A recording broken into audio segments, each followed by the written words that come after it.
अस्सलाम वालेकुम। दास्तान अरब का हम 28वां हिस्सा शुरू करते हैं। पिछले हिस्से में हमने सुना कि जब हज़रत उमर मुसलमान हो गए तो मक्का वालों ने तय किया कि हम मुसलमानों का बाइकाट करेंगे। तो अब आगे का हिस्सा हम सुनते हैं। जब ज़रा खामोशी हुई तो ज़ुबैर ने कहा, मेरे ख़्याल में ये बहुत ही ज़ालिमाना काम है। इससे तो बेहतर ये होगा कि उन्हें कत्ल ही कर दिया जाए। अबू लहब ने कहा, ज़ुबैर, इस तजवीज़ को मंजूर कर लो। इससे हमारा मकसद मुसलमानों को भूखा प्यासा रख कर कत्ल करना नहीं है, बल्कि उन्हें मजबूर करके इस्लाम से अपने मज़हब में वापस लाना है। ज़ुबैर ने कहा, अगर सिर्फ़ इस तरीके से तंग और परेशान करना मंजूर है तो मुझे कुछ उज़र नहीं, मैं शरीक हूँ। लेकिन तुम इस तरह से उन्हें अगर कत्ल करना चाहो तो मुझे शिरकत मंजूर नहीं। हम उन्हें कत्ल करना तो चाहते ही नहीं, सिर्फ उन्हें दिक करना चाहते हैं। अबू जहल ने कहा, बहुत जल्द वो परेशान होकर हमारे माबूदों के सामने आ झुकेंगे और फिर कौम को कोई ख़तरा बाकी नहीं रहेगा। अबू सुफियान ने कहा, यह मुनासिब है कि एक अहदनामा तैयार किया जाए और अहदनामे का मज़मून यह हो कि मुसलमानों का उस वक्त तक बाइकाट किया जाए जब तक वो इस्लाम से हटकर अपने बाप दादा के मज़हब में फिर दाखिल न हो और इस अहदनामे पर तमाम लोग दस्तखत करें। उतबा ने तायीद करते हुए कहा, बिल्कुल सही है और निहायत मुनासिब है। चूँकि सब इस राय से मुत्तफ़िक हो गए, इसलिए मंसर बिन इक्रिमा ने अहदनामा लिखा। सब ने दस्तखत किए और इस अहदनामे को काबे के दरवाज़े पर लटका दिया। उस ज़माने में यह तरीका था कि जब समझौता लिखा जाता तो काबे के दरवाज़े पर लटका दिया जाता था और जब तक वह तहरीर बाकी रहती कोई अहद के तोड़ने की ज़रूरत न करता था। चुनांचे अहदनामा लटका दिया गया तो आस बिन वाइल सहमी ने कहा, आज ही मुसलमानों को ले जाकर पहाड़ी के किसी दर्रे में घेर दो। सब ने इस राय को पसंद किया।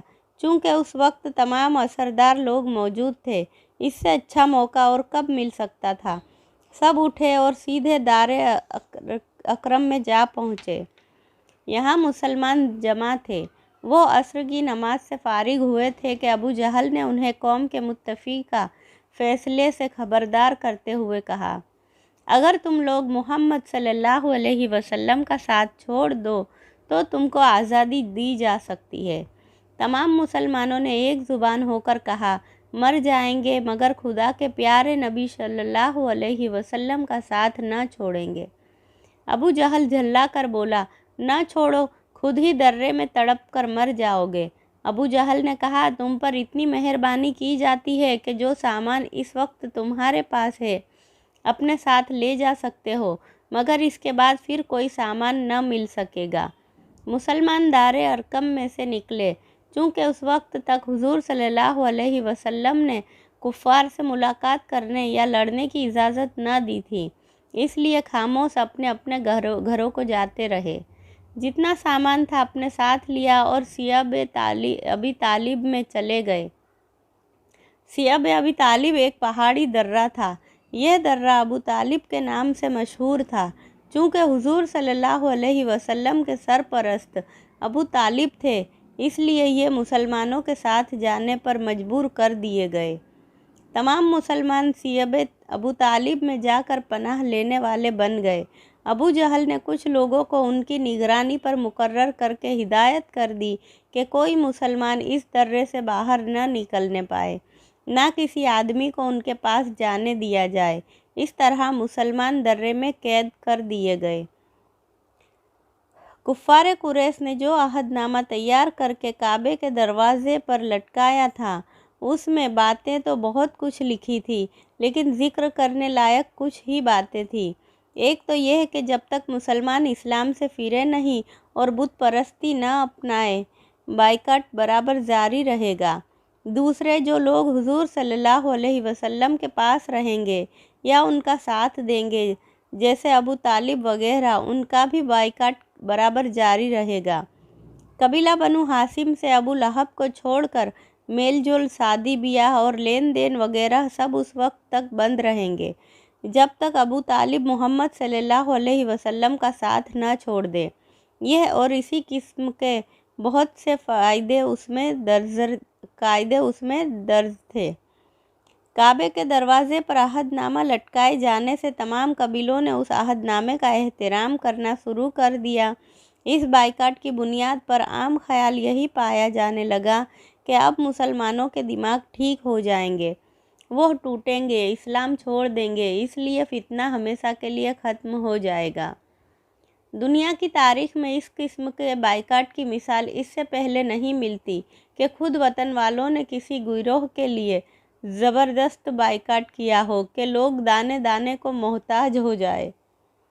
درہ اگرچہ لمبا چوڑا نہ تھا، پر اس میں دلچسپی کا کوئی سامان نہ تھا، ضرورت زندگی کی کوئی چیز پیدا نہ ہوتی تھی۔ مسلمان نہایت تنگی سے مجبوری کی حالت میں اپنی زندگی کے دن کاٹ رہے تھے۔ چونکہ کھانے پینے کا سامان کافی تھا، یہ معلوم نہ تھا کہ بائیکاٹ کب تک رہے گا، اس لیے کھانے پینے میں بڑی احتیاط کرتے تھے۔ مسلمانوں کے ساتھ بچے بھی تھے، عورتیں، بوڑھے اور جوان بھی تھے۔ نوجوان تو بھوک اور پیاس برداشت کر سکتے تھے، پر بوڑھے اور بچے نہ کر سکتے تھے۔ مجبوری سب کچھ کرا دیتی ہے، بیچارے برداشت کر رہے تھے یا برداشت کرنے کی عادت ڈال رہے تھے۔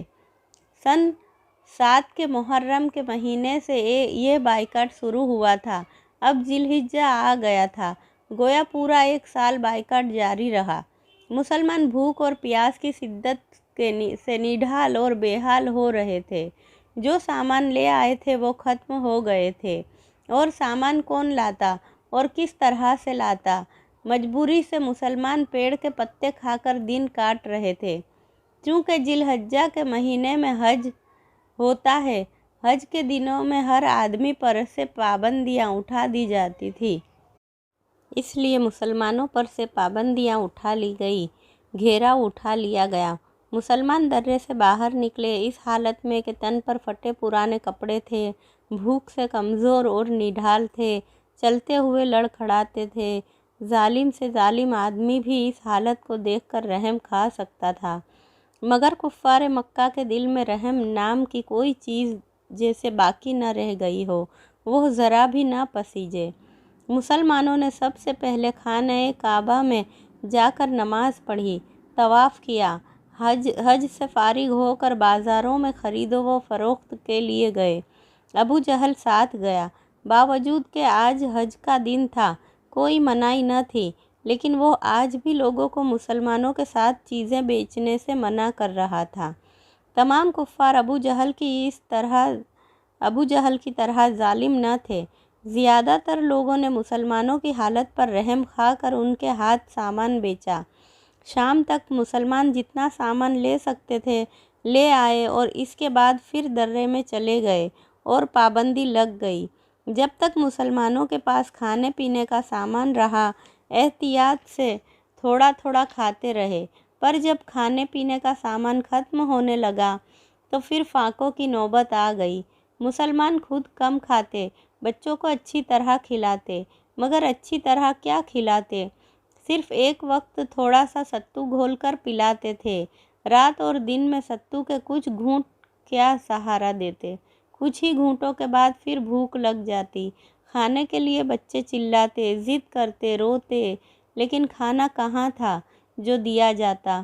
انہیں بہلایا جاتا۔ صبح کہتے کہ شام کو کھانا ملے گا، بچے شام کے انتظار میں چپ ہو جاتے، مگر جب شام ہو جاتی کھانا نہ ملتا، بھوک زیادہ لگتی تو پھر رو کر کھانا مانگتے۔